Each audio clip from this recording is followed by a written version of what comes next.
आज जे महाराष्ट्रामध्ये आम्हाला महायुतीला यश मिळालंय ते निश्चितपणाने एक वाखाणण्यासारखं एक प्रगती म्हणावी लागेल।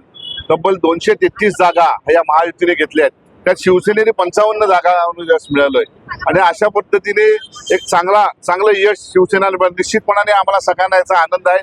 रत्नागिरीमध्ये माननीय उदय सामंत यांच्या नेतृत्वाखाली एक भरघोस मताधिक्य त्यांना मिळालेलं आहे। सर्व कार्यकर्त्यांच्या पदाधिकाऱ्यांच्या प्रचंड मेहनतीला अखेर यश आलंय। युतीचे पदाधिकारी असतील, भाजप असतील, राष्ट्रवादी असतील, आरपी असतील, सर्व पदाधिकाऱ्यांनी प्रचंड मेहनत करून उदय सामंत यांना 1,11,000 मतं मिळवून दिली आणि तब्बल 41,000च्या मताधिक्याने उदय सामंत हे निवडून आले। त्याचप्रमाणे महाराष्ट्राच्या संपूर्ण दौऱ्यावर माननीय उदय सामंत दौऱ्यावर फिरत असताना त्यांनी देखील महाराष्ट्रासाठी, शिवसेनेसाठी, महायुतीसाठी प्रचंड मेहनत घेतली आणि ती मेहनत फळाला आली आणि आमच्या एकूण महायुतीच्या 233 जागा निवडून आल्या, प्रचंड बहुमत आलंय। आणि आमची सगळ्यांची पुन्हा एकदा सगळ्यांची इच्छा आहे, ज्या 2.5 वर्षामध्ये एकनाथराव शिंदे, महाराष्ट्राचे मुख्यमंत्री एकनाथराव शिंदे यांनी जे काम केलंय, लाडकी बहीण योजना असेल, भावांसाठी योजना असेल, मोफत एसटी हाफ तिकीट असेल किंवा अन्य काही योजना असतील, या योजनांच्या बळावरच हे महाराष्ट्रातलं सरकार आलंय आणि पुन्हा एकदा महाराष्ट्राच्या मुख्यमंत्रीपदी एकनाथराव शिंदे यावेत ही आमची सर्वांची इच्छा आहे। सरकारने केलेला आहे। अत्र नार्या पूजन्ते रमन्ते तत्र देवता।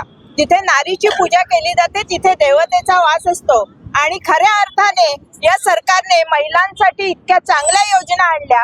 या महाराष्ट्रातल्या सगळ्या भगिनी, सगळ्या माय भगिनी या सरकारच्या पाठी राहिल्या, म्हणूनच भरघोस मताने हे सरकार निवडून आलेलं आहे। माननीय मुख्यमंत्री एकनाथजी शिंदे साहेब यांनी सर्वसामान्य माणसांचा विचार केलेला आहे।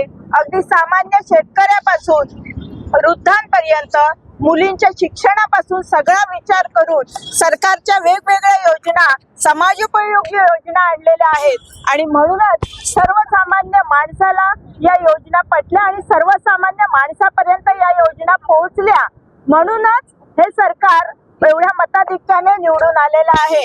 आणि सन्माननीय मुख्यमंत्री हे पुन्हा एकदा मुख्यमंत्री एकनाथजी शिंदे साहेब व्हावे ही आमची सगळ्यांची इच्छा आहे। आमच्या सगळ्या माय भगिनींच्या त्यांच्याकडून शुभेच्छा आहेत। एकनाथजी शिंदे साहेब,